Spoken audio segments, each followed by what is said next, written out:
Olá, seja muito bem-vindo, muito bem-vinda ao podcast Analista de Licitação. Aqui a gente discute as estratégias para você chegar muito mais rápido ao patamar de um analista master tubarão, que é o profissional que tem o seu faturamento acima de R$ 10.000 por mês. Eu sou a professora Flávia Viana, trabalho há 23 anos com licitações, sou analista master de licitações e no episódio de hoje eu vou responder a seguinte pergunta.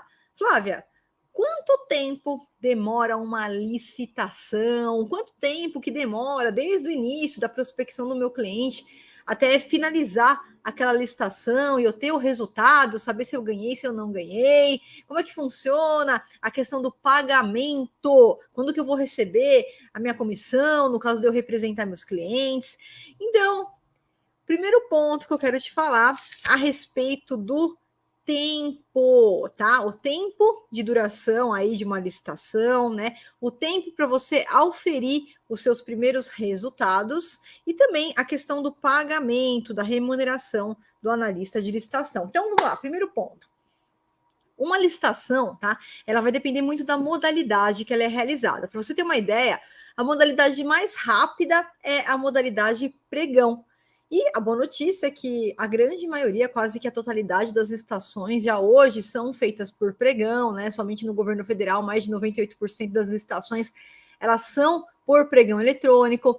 E desde 2020, os estados e os municípios eles acabaram aderindo em massa, né? Foram obrigados a aderir ao pregão eletrônico. Então, mesmo que o estado ou o município tenha uma lei que não o obrigue, né, a adotar o pregão eletrônico, como acontece na esfera federal, a gente tem o decreto 10.024, que quando o objeto a ser comprado, contratado for um objeto comum, isso é um objeto que eu consigo facilmente no mercado, qualquer empresa do ramo ali daquele setor pode fornecer, é um objeto que eu posso especificar de forma objetiva lá no meu edital. Então, quando o objeto é comum, obrigatoriamente sendo órgão federal ou que utilize, né, dinheiro aí repassado voluntariamente pela União, precisa executar o pregão. E o pregão ele é uma modalidade muito mais rápida, muito mais ágil, muito mais célere. Quer dizer, começa e termina mais rápido. São prazos diminuídos. Então, para você ter uma ideia, depois que o edital de pregão ele é publicado, o órgão ele tem ali o prazo, né, de que a gente chama de prazo de publicidade, quer dizer, são 8 dias úteis entre a data da publicação do edital, que é o aviso, é o caderno que fala, opa, vai acontecer uma licitação para comprar isso, para contratar aquilo, e vai ocorrer no dia X. Então ele tem um prazo ali de 8 dias úteis, e a partir disso já vai ser o dia do pregão.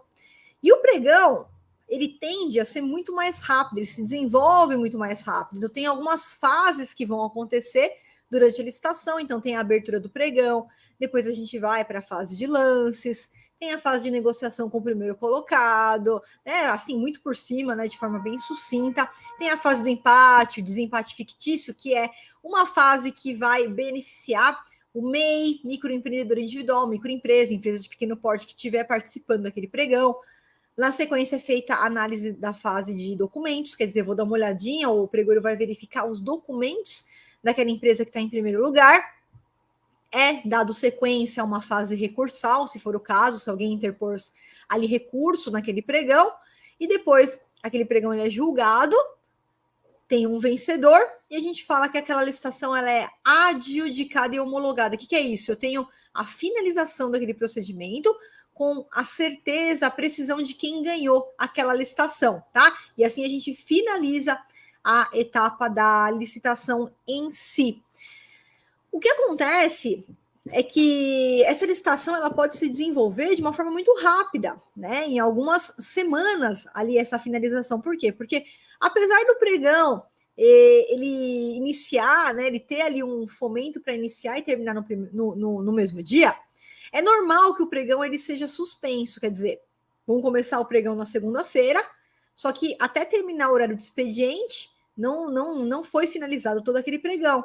Então, o pregoeiro manda um aviso lá no chat, fala, a gente vai retomar esse pregão, por exemplo, na quarta-feira, às 8 horas da manhã, às 8 horas e 30, às 9 horas da manhã, ele vai avisar o dia horário da retomada, para você estar ali, né? Deixar o computador ligado, dar uma olhadinha nas mensagens, porque quando for fase de lances, você vai participar.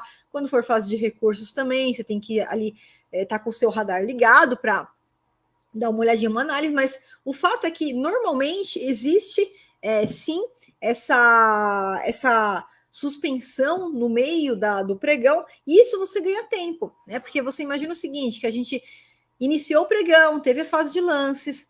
Aí o pregoeiro vai fazer análise ali documental. Nesse momento você já tem acesso à proposta de todos os seus concorrentes, já tem acesso à documentação que foi anexada no sistema do seu concorrente.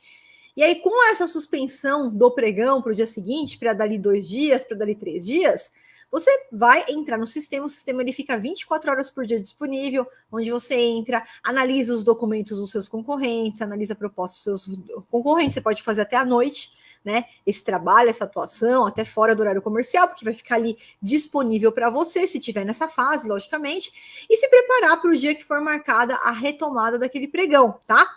Então, o pregão ele pode se desenvolver, né, dependendo, tem pregão que tem recurso, tem pregão que não tem recurso, que é um pouco mais rápido. Então, se tem recurso, aí tem o prazo recursal, porque os fornecedores eles têm ali 3 dias, né? Quem manifestou a intenção de recurso tem 3 dias para elaborar o seu recurso, para interpor ali no sistema.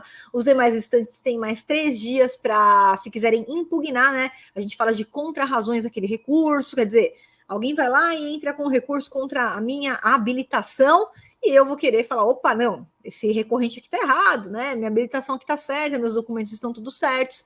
Então, levando em conta esses prazos, tá? Uma média, então, é que a gente tenha, desde o início até a finalização do pregão. Isso pode acontecer muito rápido, pode acontecer em questão ali de 1, 2 semanas, ou às vezes levar 3, 4 semanas. Então, tudo vai depender do desenrolar, tá? Um prazo muito bacana que a gente tem, que inclusive a gente usou esse prazo para definir os nossos grupos de desafio.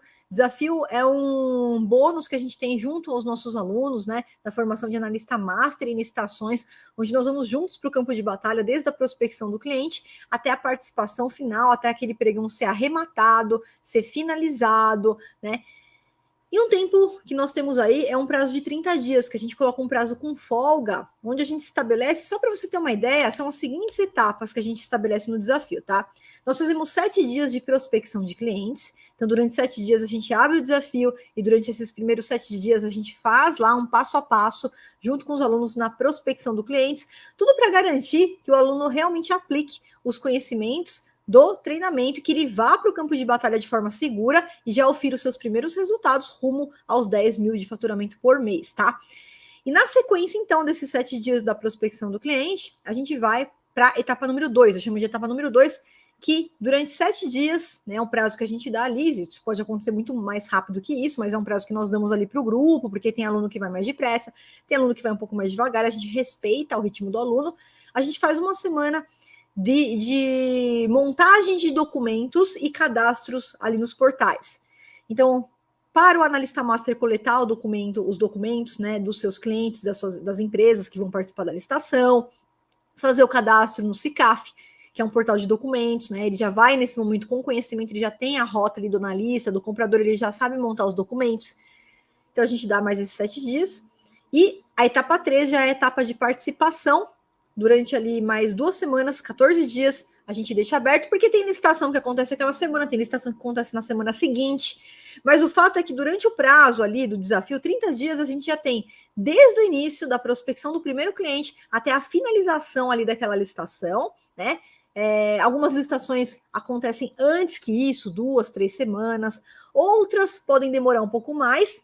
Algumas licitações têm alguns casos, né, que a licitação a gente encontra algum erro ali, né? O próprio analista master encontra algum erro ali no meio do processo que precisa ser corrigido, e muitas vezes aquela licitação ela pode ser anulada, tá? Porque foi um vício, um erro ali do órgão público grande, e não dá para dar continuidade, então aquele pregão ele vai ser corrigido, aquele edital vai ser republicado, né? Alguns casos a licitação a gente fala que ela pode ser revogada, né? Acontece alguma coisa ali no meio do caminho, são alguns casos, não são todos os casos, logicamente, mas estou trazendo aqui para você também o que pode acontecer numa licitação. Mas o fato é que a grande maioria das licitações, e esse é o objetivo do governo quando ele abre uma licitação, é ele ter um ganhador.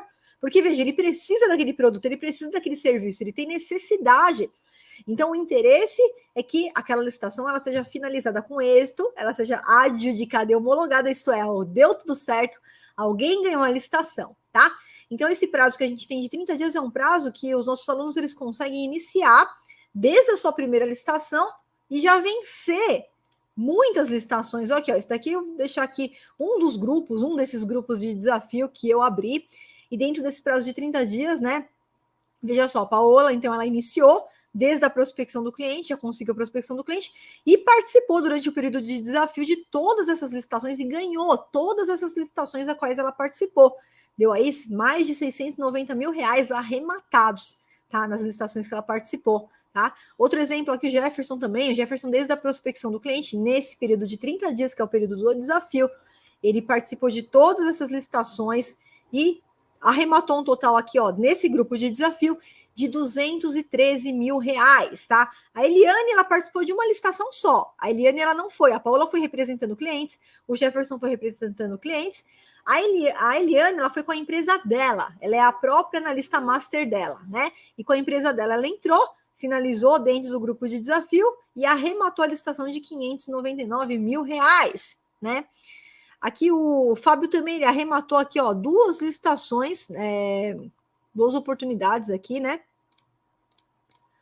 Olha só, ele arrematou 2% desse valor, tá? A primeira licitação aqui, ó, 74 mil, a outra 24 mil, né? Então, aqui são apenas alguns exemplos, tá? Aqui, ó, alguns casos também de cotações de dispensas. As cotações das dispensas, elas são mais rápidas, tá? Tem valores um pouquinho menores, né? Que nem aqui, ó, quase 9 mil reais, 8 mil reais. Então, tem valores um pouco menores, mas as dispensas e as cotações eletrônicas, elas acontecem num período muito mais rápido do que esses 30 dias, tá? Muitas vezes a gente tem a oportunidade, ela já é finalizada ali no mesmo dia, em questão ali de alguns dias, o órgão já faz o contrato, já finaliza aquela compra, aquela contratação, tá? Então, as dispensas e as cotações, apesar dos valores às vezes serem menores, são mais rápidas, e a licitação tem esse passo a passo, tá? Mas um período aí de 2 semanas a 4 semanas, você já consegue participar e arrematar várias licitações utilizando a técnica correta de participação, tá? Então, esse é mais um prazo, mais ou menos um prazo aí médio, tá? De 2 semanas a 4 semanas, um prazo médio para a gente ter todo esse passo a passo completo, desde a publicação do edital até a participação, até o vencedor daquela licitação, né? E um outro, né, ponto é, então, professora, quanto tempo que eu consigo oferir meus resultados? Então, muitos alunos que começaram no desafio nunca tinham participado de licitações na vida.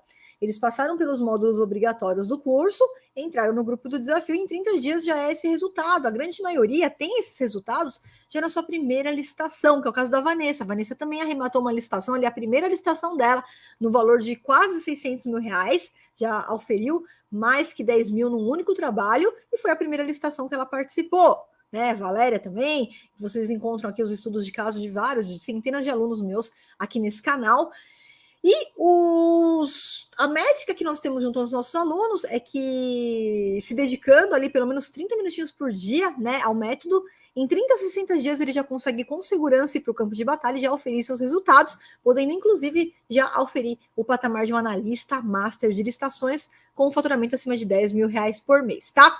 E agora vem a próxima dúvida. Professora, como é que funciona o pagamento do meu cliente? Quando é que eu vou receber essa minha comissão? Então é importante a gente lembrar que, se você estiver trabalhando, claro, como analista master representando a sua própria empresa, você participa da licitação, ganha a licitação, entrega o objeto, o produto, o serviço no órgão, e o prazo que o governo tem para te pagar é uma média de 30 dias, tá? Uma média porque ele pode pagar antes desse prazo, mas pela lei, são 30 dias que o governo paga, né? Aquela parcela que foi adimplida, que foi entregue, que foi executada, tá? Além disso, se você tiver representando clientes, se você é um analista master de licitações que representa os seus clientes, nesse caso, como é que vai funcionar? A gente sempre vai fechar um contrato com os nossos clientes. Então, dentro da formação em analista master de licitações, eu deixo lá para os meus alunos o modelo de contrato que eu utilizo com os meus clientes. A gente fecha um contrato por cliente, né? Esse contrato ele pode ter um prazo inicial aí de 6 meses, por exemplo, 1 ano, vai depender do que o seu cliente quiser negociar com você. E o que você vai prever nesse contrato? Você vai prever as formas que você será remunerado pelos seus serviços, tá? A primeira forma de remuneração dos serviços, que é a comissão sobre o êxito, ela é uma forma de remuneração que geralmente a gente usa de forma adicional, quer dizer, eu cobro a comissão sobre o êxito da licitação, o valor arrematado, o valor que a gente vence a licitação. Só que, além disso, também cobrar uma mensalidade do cliente, ou pelo menos um valor fixo por licitação que vai participar. Porque essa mensalidade ou valor fixo, ela vai custear o seu trabalho operacional, independentemente do resultado da licitação. Você tem um custo dos seus serviços de montar documento, montar proposta, cadastrar proposta, todo esse serviço ele tem que ser custeado. Então, a gente cobra geralmente uma mensalidade, vamos supor, todo dia 5 do mês ou todo dia 10 do mês, você vai combinar isso com o seu cliente, o dia que for melhor para ele, como se fosse um aluguel, né?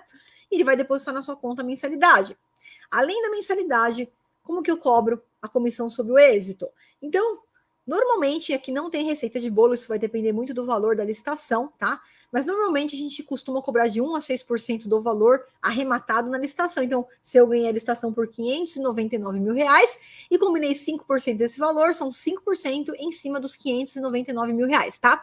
Então, você vai poder negociar com o seu cliente de 1 a 6% do valor ali da licitação, ou da dispensa, ou da cotação, mas não tem regra. Por quê? Porque se você estiver falando de uma licitação de 12 milhões, você não vai cobrar 1% daquele valor, você pode cobrar 0,01%, e mesmo assim você vai oferir ganhos de um analista master, né? Chegando a R$10 mil em um único trabalho, né? Um único trabalho, uma única comissão que você recebe. Então é importante você indicar para o seu cliente como que vai ser o pagamento aí dessa comissão sobre o êxito, tá? A mensalidade é tranquilo, sempre no dia 5, no dia 10 do mês ele vai te depositar. Se for um valor fixo por licitação, você pode cobrar adiantado, ou você pode cobrar um sinal, 50% antes, 50% no dia da licitação, por exemplo. E se for a comissão sobre o êxito, o que você vai combinar? Aqui também não tem regra, tá, pessoal? Vou te falar o padrão que eu faço, que os meus alunos fazem também. A gente combina com o cliente que ele tem que pagar a comissão para nós quando ele recebe a nota de empenho do governo. Veja só, não é quando ele recebe o pagamento, quando ele recebe a nota de empenho. Vou te explicar por quê. Como que funciona o pagamento pelo governo? Então, quando a gente ganha a licitação, eu ganhei a licitação. Quando essa licitação, eu expliquei para você que ela é adjudicada, é homologada, quer dizer, eu já tenho certeza que a licitação terminou e que tem um ganhador. Só que a partir desse período, o órgão, ele vai ter que convocar a empresa que ganhou aquele pregão, aquela licitação, para ou assinar um contrato ou simplesmente emitir uma nota de empenho, porque a nota de empenho ela é um documento hábil a substituir o termo de contrato. Então, não é todo caso que a gente vai ter um contrato administrativo que todo mundo vai assinar, não. Terminou a licitação, o órgão ele pode emitir uma nota de empenho ou similar, a gente chama de ordem de compra, ordem de serviço. Esse documento, ele sempre vai existir, tá? A nota de empenho ou similar, ordem de compra, ordem de serviço, ele sempre vai existir. Porque ele é o documento que garante que o dinheiro, ele foi reservado, que aquele dinheiro, aqueles R$600 mil, por exemplo, para pagar aquele contratado, ele já está reservado. Então, é a garantia que aquele sujeito ele vai receber aquele valor, tá? Então, essa nota de empenho, ordem de compra ou de serviço, ela sempre vai existir. Tendo contrato ou não, ela sempre vai existir. E aí, lá no contrato, lá no edital, desde o momento que a gente vai participar da licitação, ele já traz como que vai se desenrolar essa contratação. Então, por exemplo, ele fala, olha, o contratado, ao receber a nota de empenho, ele vai ter lá o prazo de, 10 dias para entregar o produto, 30 dias para entregar o produto, para executar o serviço, e todos esses prazos, eles já estão no edital, você não vai ter surpresa nenhuma. Você e seu cliente já sabem desses prazos antes da licitação, né? Então, quando finaliza aquele procedimento, tá? Terminou a licitação, foi adjudicada, foi homologada, aí a gente vai aguardar o órgão público para formalizar o contrato ou para enviar a nota de empenho ou similar. Pronto. A partir do momento que formalizou o contrato ou já encaminhou a nota de empenho ou similar, é nesse momento que o seu cliente ele tem que pagar a sua comissão. Porque a partir daí, ele vai executar ali o objeto. O que eu quero dizer com executar o objeto? Ele vai entregar o produto, prestar o serviço, construir a obra, e ele vai receber do governo ali no prazo de até 30 dias, tá? Então, a sua comissão, você já combina com ele que ele vai passar para você assim que ele recebe a nota de empenho ou que ele assina o contrato com o governo, tá? Professor, eu tô com um cliente aqui que ele só quer me pagar depois que o governo pagar ele. Aí vai ficar a seu critério aceitar ou não. De repente, se é um bom cliente, vale até a pena você falar, olha, eu vou trabalhar desse jeito na primeira licitação, mas a partir da segunda licitação, né, só para você conhecer aqui meu trabalho, mas a partir da segunda licitação, eu já vou receber assim que você receber nota de empenho, você já me repassa a comissão. Legal? Legal. Já coloca isso no contrato e aí você já negocia isso com o seu cliente, tá? Então, não tem receita de bolo, tem sim negociação com cada cliente, tá? E o seu livre-arbítrio em aceitar essa condição ou não. Se não for uma condição vantajosa para você, fica tranquilo. Parte para outro cliente. A gente tem mais de 90% das empresas que estão abertas no Brasil e estão fora do mercado das licitações e que você pode inserir esses clientes no ramo das licitações, tá? Então tem muita empresa para prospectar, basta você ter boa vontade, comprometimento e o seu conhecimento como um analista master de licitações para realmente trazer resultados para os seus clientes, sem expô-los a nenhum aí, nem sem expor seu cliente a nenhum risco, sem correr o risco de se queimar, né, de fazer coisa errada. É por isso que você tem que atuar com conhecimento. Não pode atuar como amador, não pode atuar como aventureiro, mas atuando com conhecimento, você tem segurança, você presta um serviço de segurança para os seus clientes e, fatalmente, você vai ter resultados e alavancar a sua carreira. Bom, espero que você tenha gostado desse vídeo. Se você gostou, já deixa o seu like aqui e não esquece de se inscrever aqui no nosso canal para você não perder nenhum conteúdo. Lembrando que todas as segundas-feiras nós temos um aulão ao vivo às 19 horas e toda terça e quinta um podcast analista de licitação. Um grande abraço para você e eu te vejo no nosso próximo vídeo. Até mais!